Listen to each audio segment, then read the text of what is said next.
You are listening to SPN, the Sports Podcasting Network.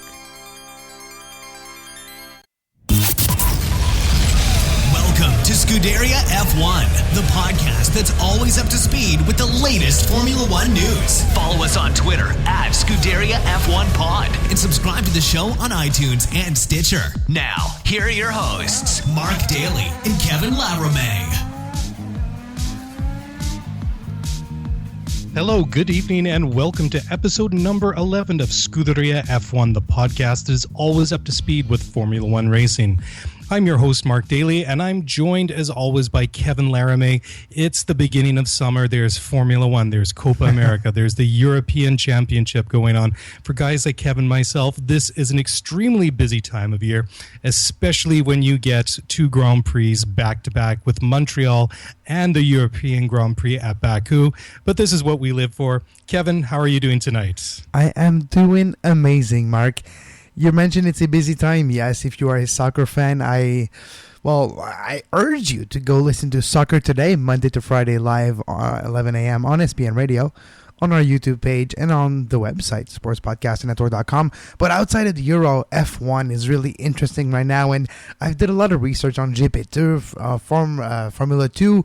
Maybe an actual Formula 2 is going to be created, because anyways, we'll talk about this later on in my little GP2 Formula 2 / FIA segment, which is going to be very interesting. There might be some back dealings going behind the scenes with big power brokers. Anyways, again, it's all fun. But GP2 Formula 3 and my driver of the weekend this week, Lance Stroll.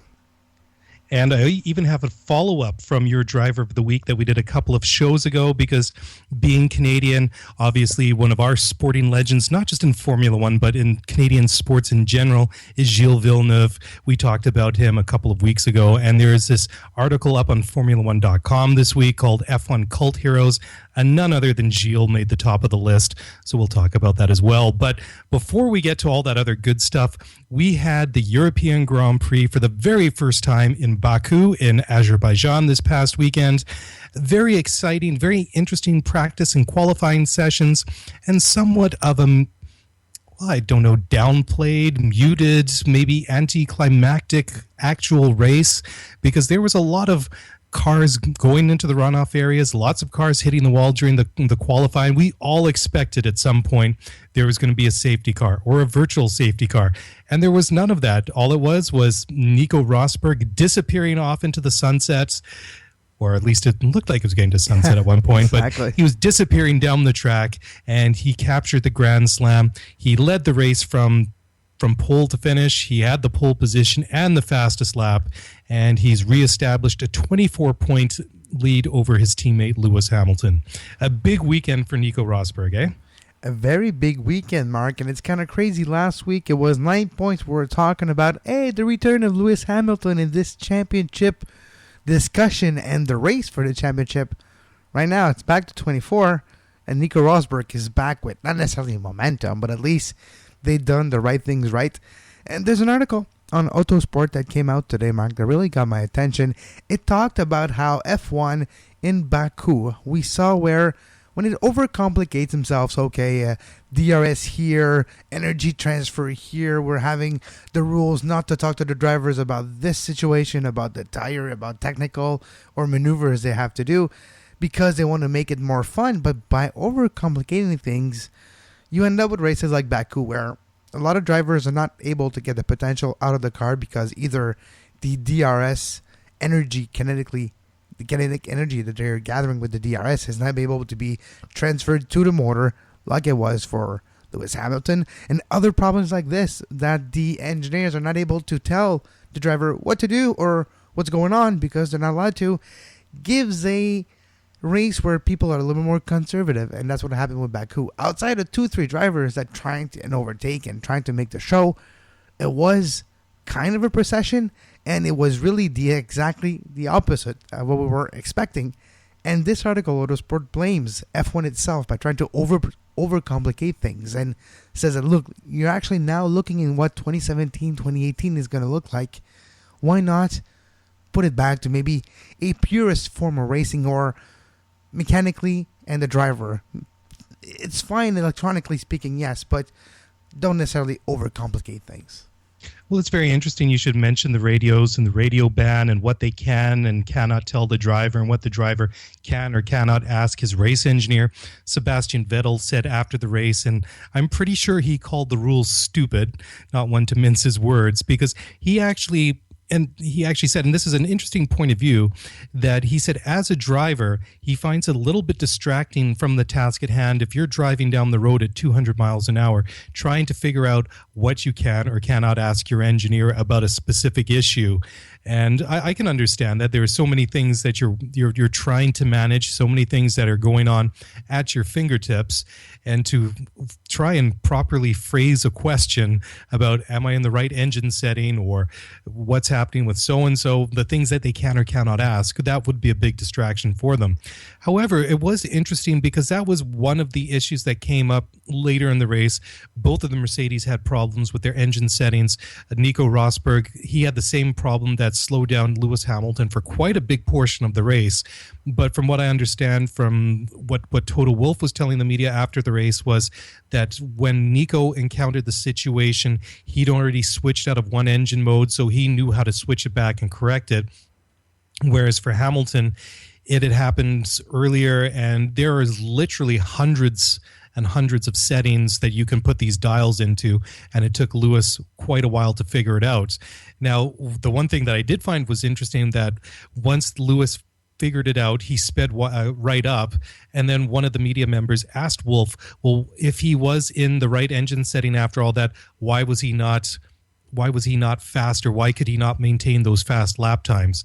And Wolff basically said, well, it wasn't the car, it wasn't the engine. If Lewis was going slower, then you're going to have to ask him what the problem was. Was it the track? Was it maybe a difficulty, trying to adjust to the new track? We've seen Lewis have trouble in qualifying with the track a lot. Like he qualified and started 9th, if I'm not mistaken.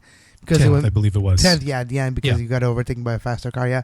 But he kept going into forget the technical term, but the area that's paved outside of the turns to escape in case there's you go too fast when you miss your turn, basically, because it's such a sharp turn. And he kept just going there, I think, 3 times with the whole qualifying, missing a quick lap because of it. And it's because, yes, there was a glare of the sun. It's a weird turn, too, and it's not a round turn, it's hexagonal, so there's like 5 sides to the curb on the right side of the turn, the almost 90-degree one. I think it's turn 7, but I could be mistaken. But that's where Hamilton hit it too, and broke the suspension. Well, it was interesting the way that he hit it, and it was in that really narrow, tight, twisty section right by the castle there that had these very short, sharp corners.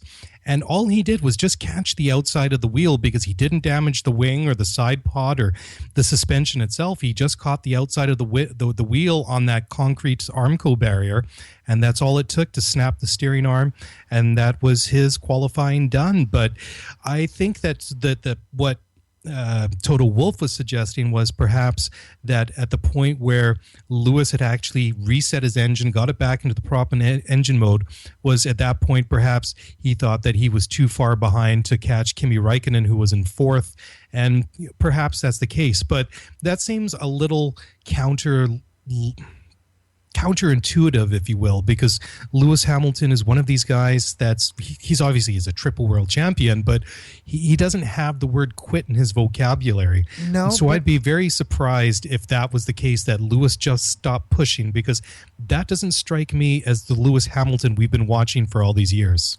Listen, you talk, Mark, and I put 2 and 2 together, and I think I figured it out probably. Go back to a few months ago when Hamilton was having bad luck and troubles with his engine, with his car, with the reliability of his car. We forgot that because it's been 2 Grand Prix was doing good.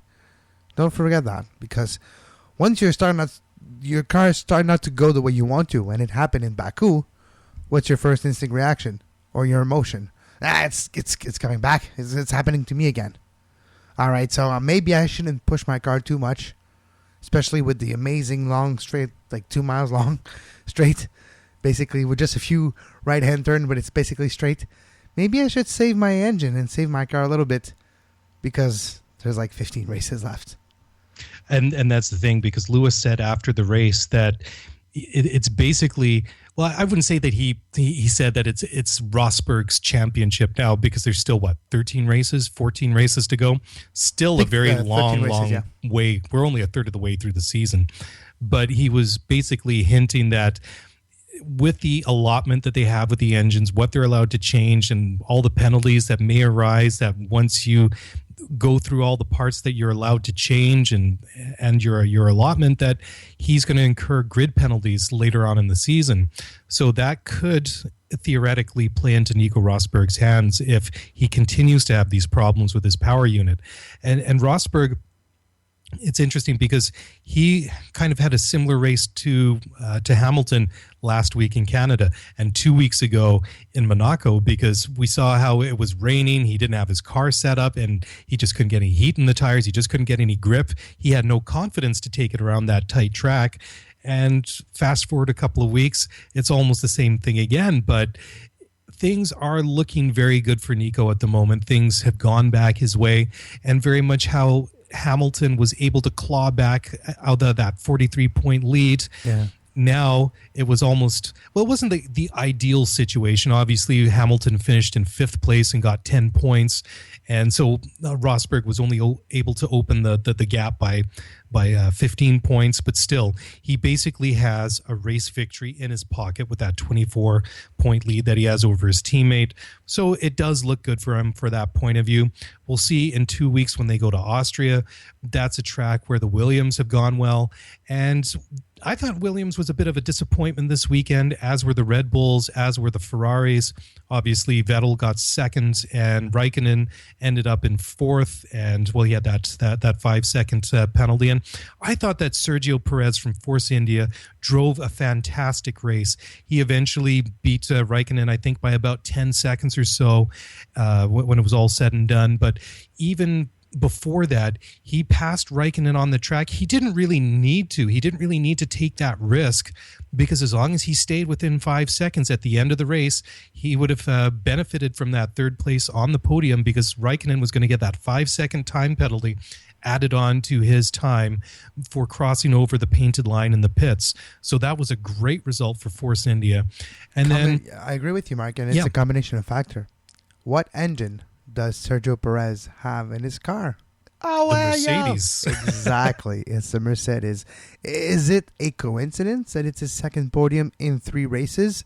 2 of those, even though he didn't get a podium in Montreal, where he could have taken advantage of his engine, it was Monaco, and it was maybe more luck. But this time around, he took advantage of the Mercedes engine and was able to, with his skill as a driver, stay between the rails and be up there. What disappointed me in this race, and it's hard to say a 2nd position is disappointing, is how Ferrari handled Sebastian Vettel in this race by making Raikkonen pit first before Vettel, getting any chance of undercutting any other driver out of the question. So he could have maybe get a couple more seconds closer to Rosberg. Then who knows what can happen, or at least you need to put yourself in that position, which wasn't the case. And it was kind of an opportunity lost for Raikkonen, because he even lost that position to Perez at the end of either way. So Vettel, for the first time ever, was actually on radio during the race, like criticizing that decision.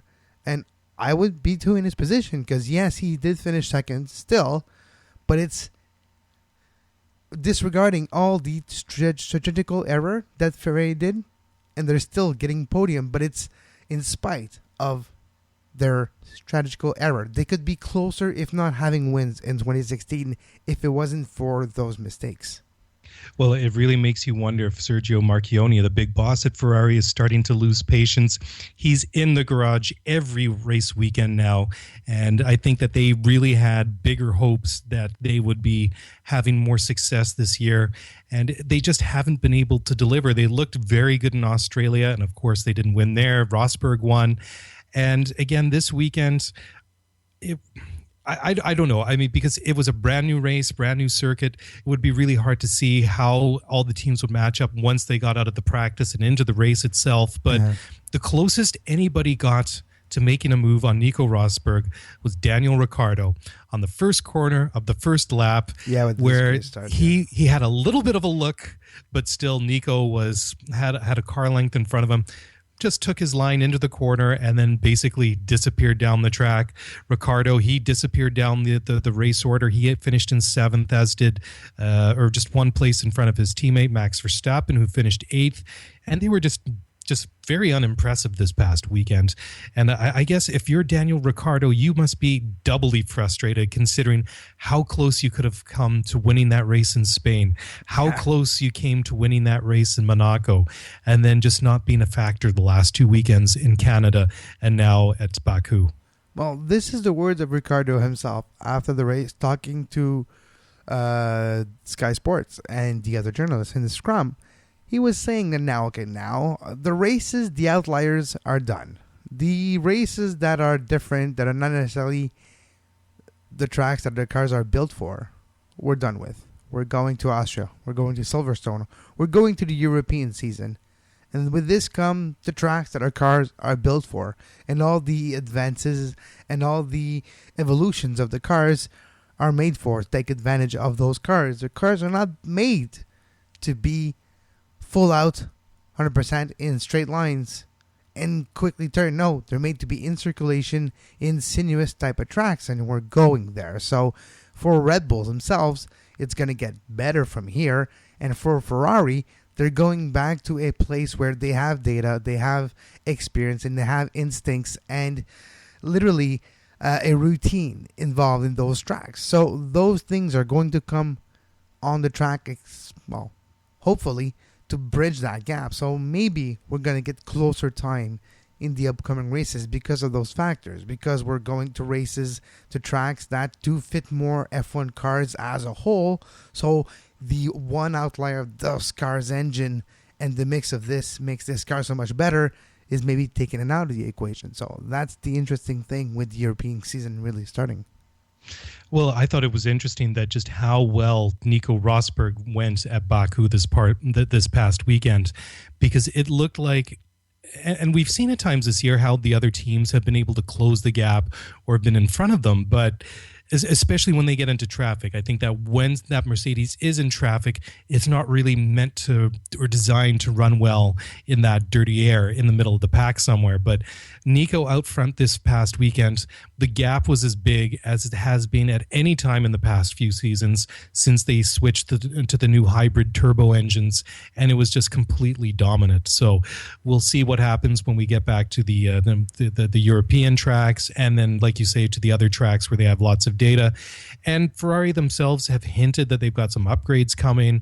So they are putting the resources in to develop this new car. Other teams like Force India are already looking ahead to 2017. But before we talk about things like that, what was your opinion of the track at Baku itself? I was actually pleasantly surprised. Yes. That very long straight section along coming out that last hairpin into the start-finish straight, into the pits there, and it delivered some spectacular drafting and overtaking maneuvers, and Lewis Hamilton, I believe, clocked the fastest speed at about 364 kilometers an hour, which is impressive to say the least. That's like 228 miles an hour. It's just like mind-boggling.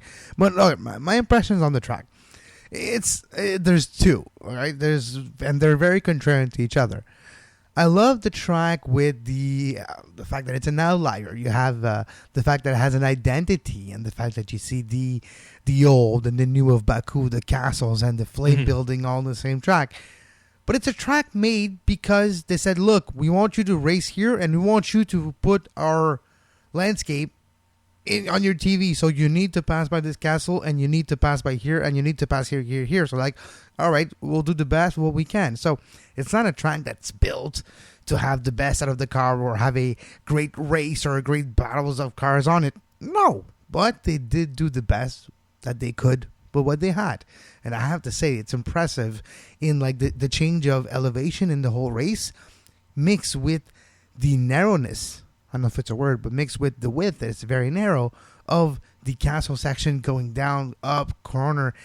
Very impressive at high speed, and the glare and the different vision that it does for the drivers on TV, they were showing the F1 camera of like the driver in Baku, and you see the glare of the sun was exactly the wrong spot where if you were coming like Hamilton was in qualifying, you can't see anything. And when you're going 200 miles an hour and you just can't see anything, what's your first reaction? Put on the brakes because it's gonna hit the brakes and scream. Jesus! Bite down, bite on your teeth. Not exactly, but that's what I think. The track is amazing, but it's not what it could be. And I think it's been a long time, if decades, since we've seen a track that's not necessarily built for F1, but that you have the drivers in mind, have the width necessary. Because they're all complaining it's not wide enough. Why don't you build a track that is wide enough and see what you could do? And it's my kind of envisioning. I still need to, I'm actually looking to find an engineer of tracks to get this idea further. Because I must be not the only one who's thinking, look, the drivers are all complaining it's not wide enough. Well, maybe we should do something about it. Well, that's just what I'm... And I have a feeling that eventually it's something we're going to see, or because of the cars themselves are going to be wider, it's going to maybe be easier to have faster... not faster, but if it's not more wide, if it's not wider, if your car is still more aerodynamically downforce, you'll be able to go faster in the corner. So at least there's that aspect coming maybe next year. Well, it's very much a trade-off, I think, between designing the track and obviously showcasing the best parts of the city and the scenery and the history.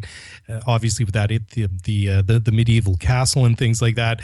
But it was very narrow. You have that very, very wide straightaway. And then you compare that to the twisty castle section, which was, I believe, 25 feet at its narrowest, at the very narrowest part of the circuit, which was about wide enough for 4 Mercedes mechanics to stand fingertip to fingertip, if you just want to maybe get an idea of how narrow that is. But it is a trade-off, and I did enjoy it, but I still felt like they could do a little bit more. But I think that maybe what caught me, or what really stuck out for me, was what we were talking about just now, was just all the mayhem and what we saw in the practice and the qualifying, and how tame that the race was itself. I mean, like you mentioned how many times that Lewis Hamilton went off in qualifying, and of course he put it into the barrier, broke the steering on the front right of the car. How many times did Romain Grosjean go off into those runoff areas? Well, but I mean, he had a brake everybody. problems, I think. And runoff areas, that's the word I was looking for. And then also, how many other cars did we see touching the wall? Nico Rosberg, for example, touched the wall on his, I think his fastest lap, the lap that he set when he snagged the pole position. But it was just a rim. It was just like the rim of the tire, and it was just made a spark. But it was pretty visually spectacular. Well, that's what I love about the slow motion photography that they have for Formula One. You see these cars, when they lock up, especially last week when they go into the hairpin in Montreal, you see the tire lock up and you see the smoke coming off, and then you see the tire unlock, and then you see it and you can see the flat spot, and you see the smoke wobble on it and everything. And you think you're watching this sort of elapse over 10 or 15 seconds on the replay, the slow motion replay. But in reality, it happens in less than a second. So that is very, very cool. But a couple of interesting notes from the results of this Grand Prix. Williams, 6th position with Valtteri Bottas right in front of 2 Red Bulls, then Hülkenberg, then Massa. What does that tell me is that Bottas got maybe the maximum out of his car, and if he would have been a little lucky, maybe get even further than 6th. And you were mentioning to me off air, Williams as well claimed to have executed the fastest ever pit stop. I believe so. They said that their telemetry and their data compared to what came up on the race timing for Felipe Massa's pit stop was 1.92 seconds, I believe. So under 2 seconds, which matches another time that was set by Red Bull last year or the season before. So it isn't officially confirmed, but Williams believed that they nailed it. 1.92 seconds for a pit stop. So if they might not have been going especially fast out on the circuit, but they definitely were getting it done in the pits. Yeah, and I'm interested now seeing what Williams will do back in circuits where the efficiency of those cars, the way they're built, they're really efficient. They're able to take all the advantage possible of the DRS and translate that into horsepower more than other cars. And that might be useful in more sinuous circuits like the European season that we're going to start now. So maybe Williams, which was performing better earlier this season, they're in dip in performance over the last month and a half. That is due to circuits where the engine needs to be very good, and that's not what they have. But they can take advantage of what they have in the next couple of races. And for me, they need to, because Williams is on this cusp of a top team mixed with mid-table team. They're right sandwiched right between either Red Bull and then Force India and, well, Sauber and Renault, right? So it's that difference. So if they want to be closer to a Force, well, they want to be closer to a Red Bull and further up than Force India, they're going to have to get more result consistently. And Massa, a little off the pace again, but still, the Red Bulls were able to beat him, but Bottas at the end got the 6th place. And it's interesting, too, if you go back and look at the Austrian Grand Prix results from last year, it was a Mercedes 1-2. Rosberg won that race 8.5 seconds in front of Lewis Hamilton. In 3rd place was Massa. 4th place was Sebastian Vettel. And 5th place was Valtteri Bottas. And it's a track that they went pretty good at last year. The Red Bulls were way down there. Daniel Ricciardo finished 10th in the Red Bull last year, 1 lap down, and he was 2 places up on his teammate Danny Kvyat, who, interestingly, has been mentioned that they want to bring him back for 2017 at Toro Rosso along with Carlos Sainz, so we'll see if that happens. But yeah, we'll see whether or not Red Bull can get a better result there. It's their home track. This car is better than last year's. I still think that maybe that Renault engine, the tag branded Renault engine they have in the back of that Red Bull, has more power than the engine that they had last year. But is it enough? Is it going to be a better race for them? Because they were looking good, and it seems over the last 2 races they've regressed again. And then they had that unfortunate incident at the Monaco Grand Prix for Ricciardo and his pit stop. So we'll see. I think that obviously you have to consider that the Mercedes are going to be top around there. We'll have to see whether or not Rosberg can keep it going, whether or not Hamilton will find some form and some reliability. It just seems really strange that Lewis has been plagued by these mechanical issues all year long. And you just have to wonder at some point, is it going to plague him all year? Is it just going to be one of those years? Or is it just going to is he going to have some luck go his way? Let's not forget, those problems exist for Nico Rosberg as well. He might be dominating and might have now 24 points on Hamilton. But if we could see underneath that hood, it wasn't all smooth and sailing since the beginning. There was some issues. There was some issues sometimes at the end of races where Rosberg was like, "Oh, what do I do? What do I do now? This is overheating, or this or that." And this is a constant problem, and is maybe more less apparent with Rosberg, more with Hamilton. But I do believe that underneath that car, there is some trouble brewing for Rosberg. Well, we did see it as you were talking. I was just thinking back to the Russian Grand Prix at Sochi about a month ago where they both had mechanical issues. And was it Hamilton that had the water pump issue and Rosberg had an engine component, or was the other way around? Something similar like that, yes. Something like that. One of them, I think, had a water pump issue. Anyhow, they still were able to bring it home. And I think it was Hamilton that really managed to get almost a miraculous result considering the issue that he had. But it'll be interesting as always when they go to Austria in 2 weeks. But why don't we get away from Baku now and start talking about some of the other things that we had prepared for this evening? Absolutely. And I know that you have a whole pile of things that you want to go over. And I want to start with GP2 because I do believe it's a natural segue. Look, if you watch the Baku race, one thing that was mentioned really often, Mark, was, all right, so we watch a GP2 race to see what happens during a race on this track because it's a new track, and GP2 here. Toto Wolff was talking about GP2 and GP2. He was talking about Lance Stroll, but we'll talk about that later. GP2, what is GP2 if you don't know, if you only follow F1 from time to time and listen to our podcast? you might be aware of GP2.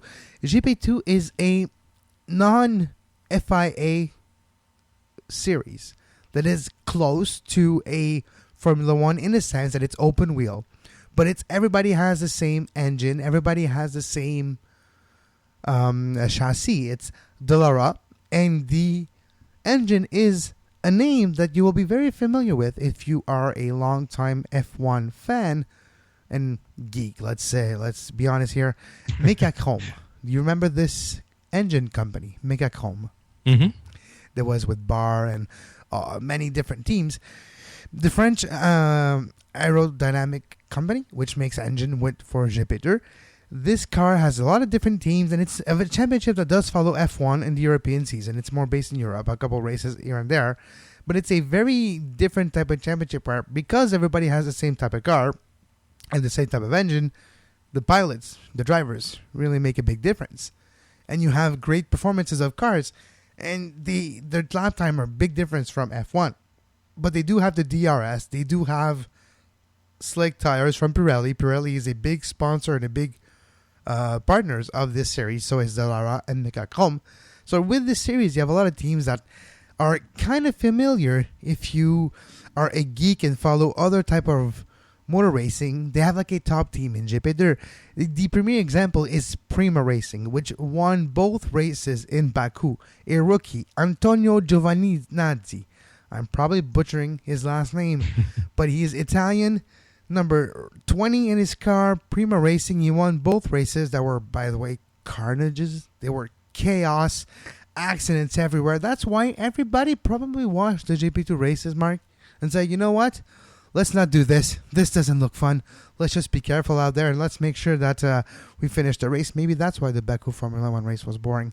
But anyways, in GP2, you have a lot of teams that are lower budget. It's a type of championship that's made to be affordable, and it's the last step to F1 per se, but it's not part of the FIA pyramid. So there's some rules and some governing body that don't recognize this series as the Formula 2, quote unquote, and it's managed by FOM.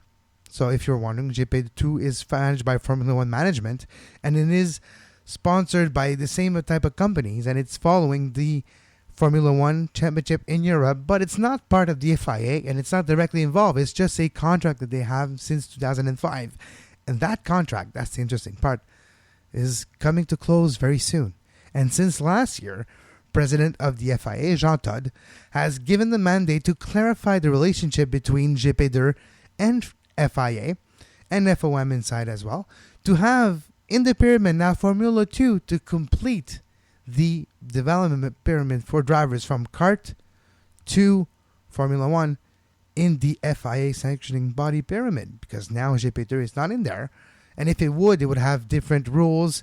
Maybe a lot of teams could not afford to be in the championship. A lot of different drivers will not have the same different licenses. There's a lot of different rules and complications that get to this level when you're going to a non-governed race and to put it into a FIA sanction. So Jean Todt and other, Toto Wolff included, other big name in the world of Formula 1 and FIA, Fédération Internationale de l'Automobile, are looking at ways to create, for as soon as 2017, Formula 2, which will be a closer to Formula 1 type of championship in the FIA governing body, but with an eye on developing driver and maybe closer to a mechanically driven car, to make sure the drivers learn the car process while they're in Formula 2 to really truly be the last step before F1. Because we've talked about GP2 and how it's important in the development, but there's only 11 out of the 22 drivers right now in Formula 1 that are from GP2. The latest two are Jolyon Palmer with Renault and Ariento with Manor. Those two are the latest one to gravitate from GP2 to Formula 1.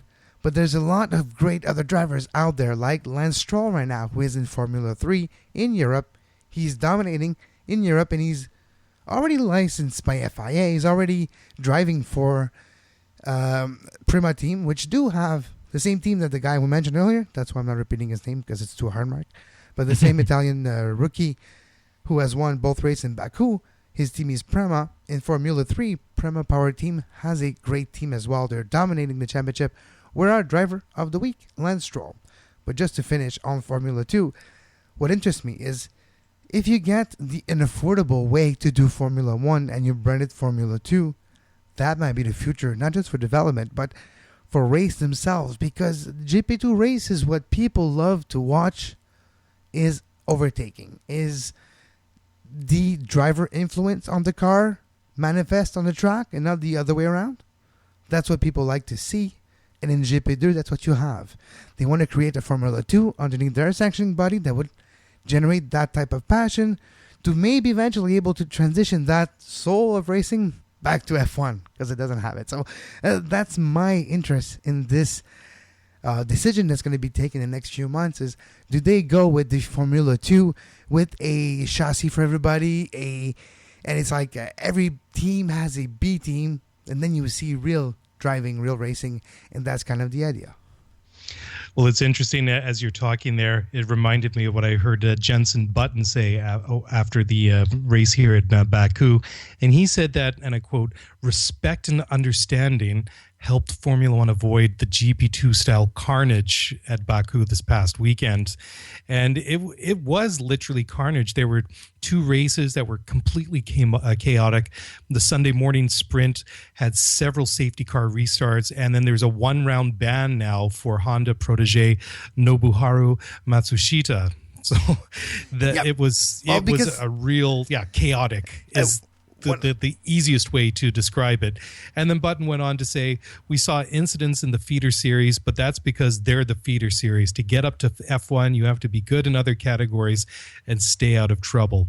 Feeder series is all about trying to impress to get the jump to Formula One. So it's completely understandable that there are more incidents. Not just that, you have sometimes part-time teams that just come for one-offs. Yep. And just in layman's term, if you're a driver in a one-off team and you just come here, you're going to impress and you're willing to take the risk that maybe you shouldn't in a turn, that you finish in the wall or you put somebody in the wall. And that's what we see in GP2. And that's the idea, in a way, behind Formula 2, to have a step closer between the two. So the step is not necessarily that high, but it's in the same pyramid. And because first of all, they want to be able to tell themselves, the FIA, say, look, we can provide a driver, because the FIA is just a governing, it's like FIFA, but for driving. But at least they say, look, our portfolio of sanctioning goes from kindergarten up to university.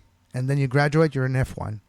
That's basically at least what they want to happen. And until Formula 2 exists, there's Formula 3, there's 4, there's karting, there's all that. There's just no Formula 2. Yeah, and of course there are very few seats available in Formula One. So if you have a proper feeder series that prepares drivers, that the up-and-comers that get into Formula One, that would be good. Because also I was reading something not so long ago that Lewis Hamilton was just talking about getting time in the simulator. And he said, while it's helpful, while it's useful, it still isn't the same as actually getting behind the wheel, getting in the car and putting tires on asphalt and doing laps around the track. So if you have different formulas that are so vastly different, of course, it's going to be more difficult for some drivers coming into Formula One, especially the newcomers, to get into these cars. And especially next year, it's going to be completely different because we're going to have all the new regulations. We're going to have the wider cars with the wider tires and the bigger wings, and which is going to be interesting too, because James Allison from Ferrari said that the new regulations are going to make the cars look better. So for all of you out there that have been complaining about the ugly Formula One cars from the last 2 or 3 years, next year promises to be, at least on that front, should be quite a change and maybe back to more of the aesthetically pleasing designs that we've seen in the past. As long as they don't bring back the 6-wheel Formula One, I'm all for it. The Tyrrell from the 1970s. Jeez, wow. Anyways, moving on to our driver of the week, Mark. Lance Stroll. I mentioned him earlier because he's actually the championship front runner right now. He's the one in the lead in F3 European Championship. He has dominated the season in 2015, but in 2016 it's even better. He's 17 years old, and in late May 31st, he was named a rising star by the British Racing Drivers Club. This club might seem like just nothing to you, but they are the owners of Silverstone Circuit. They manage and operate that circuit. It's a elusive club of 850 around drivers and people. That's it. It's a very elusive club, and you become a rising star when you're a good driver, and you need to meet the requirements, which is probably get a F1 car license or car or something. Eventually, get invited to become a full-time member. But just that, it's just a recognition. It's just basically saying, look, you're good. You're part of the Commonwealth, so we're able to say welcome to the British Racing Drivers Club. And with this, we might be able to give you advice. Some of our members might be well placed to give you advice, financing, anything you need to go forward in your career. And just to, it's basically a kind of a reward. So he's actually in that club now. A lot of British Racing Drivers Club, a lot of the great, like Jacques Villeneuve was part of the club. A lot of other greats, basically all the UK British drivers are all in there. If you're looking at the from the Jackie Stewarts to the Blondel to the Johnny Herbert, it's that type of club. What does that say is probably nothing, but it's just another recognition of Lance Stroll, which he's not in GP2, he's in Formula 3, but a lot of people like Toto Wolff are saying that he's the next Canadian superstar in Formula 1, that he has the talent, the skill set, and yes, the funds, but that's just because his father is the owner of the Mont-Tremblant track and of the Ferrari dealership nearby. So that's Lawrence Stroll. So for Lance Stroll, he never was a problem to founding, but he will get there because he is talented and because he deserves to be. And that's what the feeling is right now. Toto Wolff mentioned he's not far off. He's actually more talented and more mature than a Max Verstappen. And being only 17 years old, Toto Wolff said, I sat down with him and I felt like I was talking to a 35 years old. First of all, it's interesting that they sat down and talked. That's another story for another day. Right now, Lance Stroll, in 2016, he did the 24 Hours of Daytona.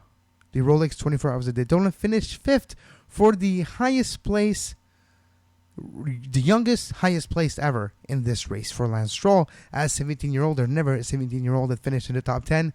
Lance Stroll finished 5th in this race. He's leading the F3 European Championship.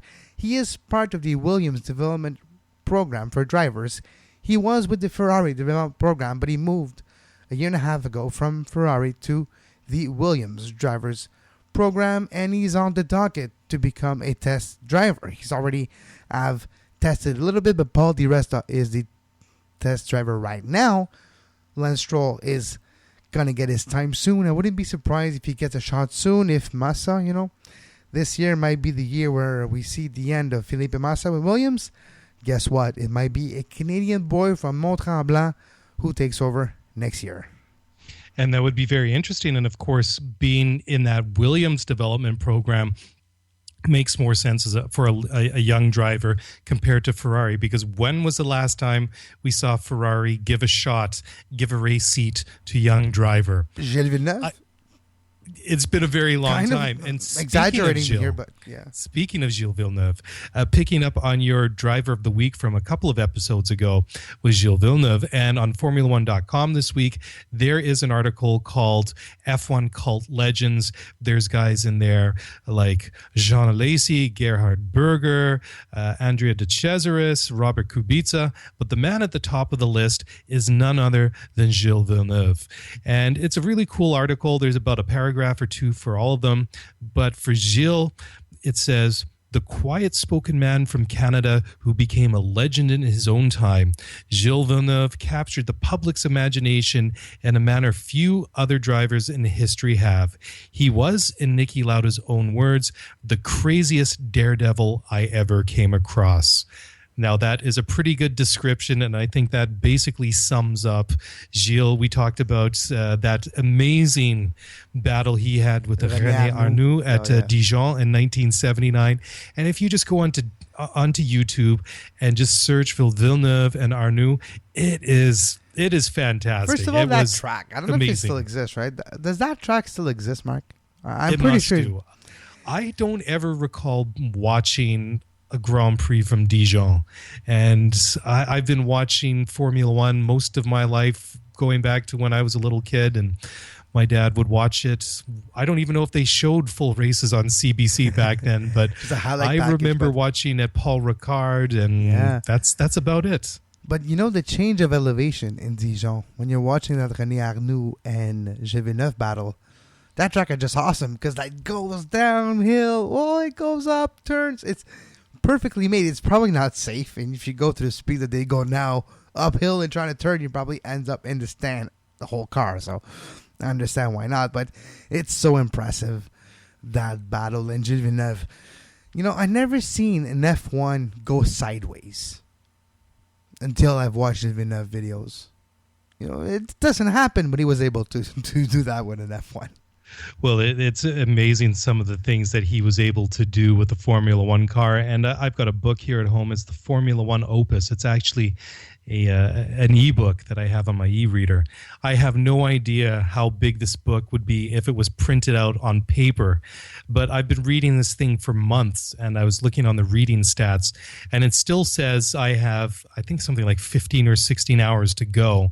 I thought I actually hadn't read it in a little while. I thought I was actually into the late 1970s, but I was still only in the early 1970s. But there was they were talking about one of the recent things I read about was a recap of the 1969 British Grand Prix and this epic battle between Jackie Stewart and Jochen Rindt, and very similar to that battle that we were just talking about between Arnoux and Villeneuve.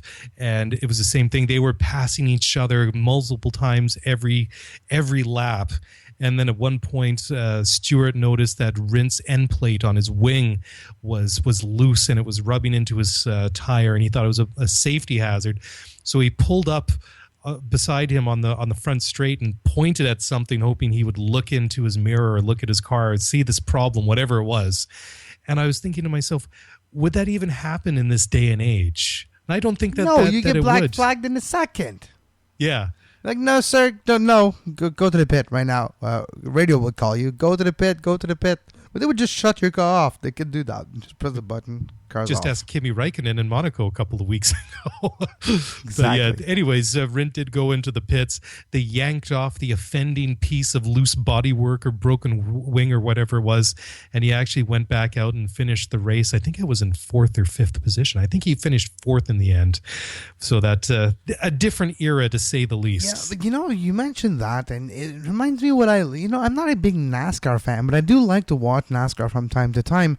And there's always one aspect that comes to mind, and we've seen this happen with Haas early this season, probably race 1 or 2. It's race ingenuity, or basically do what you can with what you have in the heat of the moment. And in NASCAR, it means putting duct tape on the car and hitting the car with sledgehammer to get back the shape that it's aerodynamic. Do what you have to get that fraction of a second to maybe after 400 miles will mean that you win the race, those type of details. But it's race ingenuity sometimes. Yes, it's dirt, it's grit, it's things that F1 try not to associate with. You know what I mean? It's beer, it's not champagne. It's a different type of racing in a way. But the racing ingenuity that was in the history of F1, that is in motor racing, and every single aspect of motor racing needs to be more involved in F1. You need to be able, like a mechanic during the race itself, need to be able to have more impact on the car. I don't know. Things like this don't happen. In NASCAR, you will have the whole that aspect of, look, we need to patch the car, put this, fix this in, put it back, we're going to get it, we're going to win. That attitude that I just don't seem to see. Everybody's on F1. Oh, here, statistics says that, look, we're 0.2 seconds off a lap, and we're not going to win just because of that. Do something about it. I don't know. I'm always watching F1. I love it. I love the aspect of it. I'm like, where's that guy with the duct tape trying to make that car go faster? Where's that crazy guy, redneck, that's, we need more Carl Haas in this world. Well, that's so true. And it's funny as you were talking about that too. I was just thinking back to what we were talking about earlier, and Williams in the 1.92 second pit stop this last weekend. And if that was, heaven forbid, a 5.92 second pit stop, how that would have completely set things on its head, and just how tight the margins are and how there is no room for error, and how they'll put clear tape over the seams on the bodywork just to help the aerodynamic flow and just make the car that fraction of a second quicker. It's a completely different style and a completely different mental process and a different racing culture compared to NASCAR and to IndyCar and rally cars. Oh yeah, but I think like the optimal one for everything that we're striving for, that everything's clamoring for. Oh, we need more overtaking. We need this. I think it's somewhere in the middle of NASCAR and Formula One, which Indy was for a time, but the series is unsafe. I don't even like to watch it anymore. I don't like RL because of many different reasons. Because of some of my favorite pilots died in this series, and some of them got gravely injured, and nothing has been done about it. Well, not nothing, but.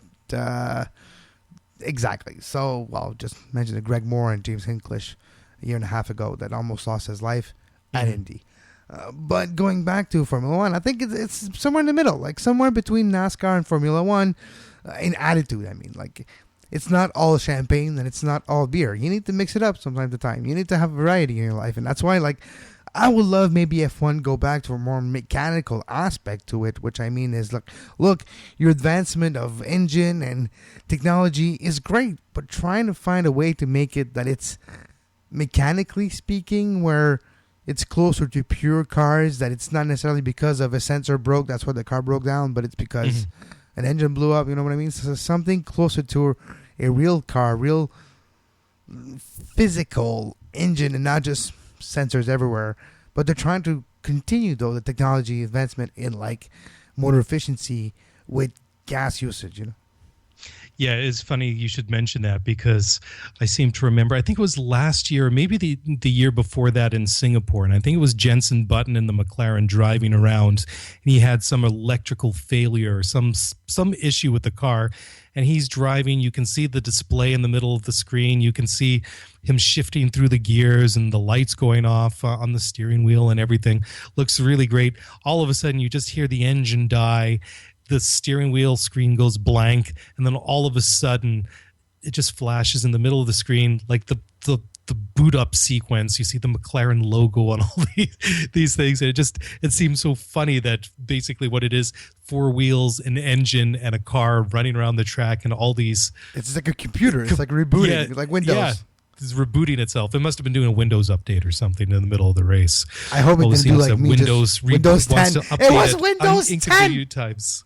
Windows 10 in the middle of the race. Like, yeah, dude, you didn't say you wanted to postpone your update, so it just did like it did to me last month. Yeah, exactly. Everybody who has Windows knows that problem. I said no to Kevin, the update. So what else do we have for this week? Well, that wraps it up on my side. Mark, it's Lance Stroll again. Keep an eye for him, for Williams, the test driver. But maybe if everything falls at the right place and they want to change and look for the future. Because look, let's face it. If the car next year is going to be really different and it's going to be like this for a few years, do you want to waste, I don't want to say, no disrespect to Felipe Massa, but do you want to waste a year of experience that a younger driver could have in that year? And why make him learn everything when in that first year it could be the younger driver learning all the process of the new car? That would make sense for me for Williams teams. Yeah, and another name that's being tossed around and debated quite a bit is Kimi Räikkönen at McLaren, and whether or not he's really pushing and really providing Sebastian Vettel with enough of a challenge, or even getting the results that perhaps Ferrari could achieve. So there's a lot of debate going around there in the media and amongst race fans around the world whether or not Kimi Räikkönen should be in that second Ferrari for 2017 and beyond. As with Jenson Button, who is out of contract at McLaren, Fernando Alonso has a contract for 2017. So I would think that we are going to see perhaps a changing in the guard of some of these older drivers. Button, I would think that sadly he might not be back in Formula One. Massa, that's a good question as well, and Kimi Räikkönen. So as always, it will be interesting to see who goes where and what, if any, new faces come into the series for 2017. The longevity of those 3 drivers that might be done after this year is still mind-boggling to me. Look the name, Jenson Button. He was the teammate of Jacques Villeneuve in Bar, for crying out loud. You know what I mean? Yeah. It's a long time ago. Talking about exactly. 15 years ago. I still remember when Alonso was driving. Where did he start? Was it Minardi back in the day? Yes, Minardi. Then it was like for Oh, Renault. Well, Benetton, then Renault, and Flavio Briatore and all those years of his first couple of championships, then Ferrari and all that. But no, yeah, and then you go to Felipe Massa, who, yes, he clawed and fought his way to a good seat, kept it for years, went a little bit down. Felipe Massa is Rubens Barrichello Part 2. Yes. Same type of build, same type of driver, longevity, does his own thing, doesn't do any waves, which is probably one of the reasons, like a Kimi Räikkönen, why they always seem to be there. People like them, which is nice guys. But exactly, Felipe Massa is the new Rubens Barrichello. And, that's the longevity that those drivers have. And when you look in F1, it's either you have a great career or you just 1 year, maybe 2, then you're done. So it's look, Scott Speed. Who? Exactly. But hey, Jenson Button. Hey, Scott Speed was one of the first driver in the first year of Red Bulls, not too long ago in F1. You remember that? No. Yep. Exactly. So basically, I remember the name, but that's about it. It's like you say, one and done, and best name. That's so very true. And he's still in NASCAR. It's successful in NASCAR and Indy. Actually, I think now it doesn't matter. He's old now, but probably the best name ever in auto racing. Well, how could you go wrong? It's almost like you're predestined to be a racing driver of some sort. If you have a name like Scott Speed. That and playing poker and being named Chris Moneymaker. It's like I say, some people are just destined for certain careers. Those are just two examples. Exactly. All right. Well, that's all I got as well as for this week. So, Kevin, before we go, why don't you let everybody know where they can find you and where they can get everything on the Sports Podcasting Network? It's easy. sportspodcastingnetwork.com. You can find all the podcasts, all the on-demand show as well. Click for your favorite shows and you find all the details. You can find myself on Twitter at Kev Laramee, on Twitter at KEVLARAMEE, and the network at SportsPodNet. Very cool. And of course, this show is on Twitter at Scuderia F1 Pod, and you can find us on iTunes, Stitcher, the Sports Podcasting Network, and everywhere where you listen to your podcasts. Once again, my name is Mark Dailey. On behalf of myself and Kevin Laramee, we will catch you again in a couple of weeks after the Austrian Grand Prix. Until then, that's a wrap. We'll catch you next time. Thanks for listening to the Scuderia F1 podcast. If you want to get the show notes for this episode, then head over to ScuderiaF1pod.com. Want to get in touch with us? Then email us at ScuderiaF1pod@gmail.com. You were listening to SPN, the Sports Podcasting Network.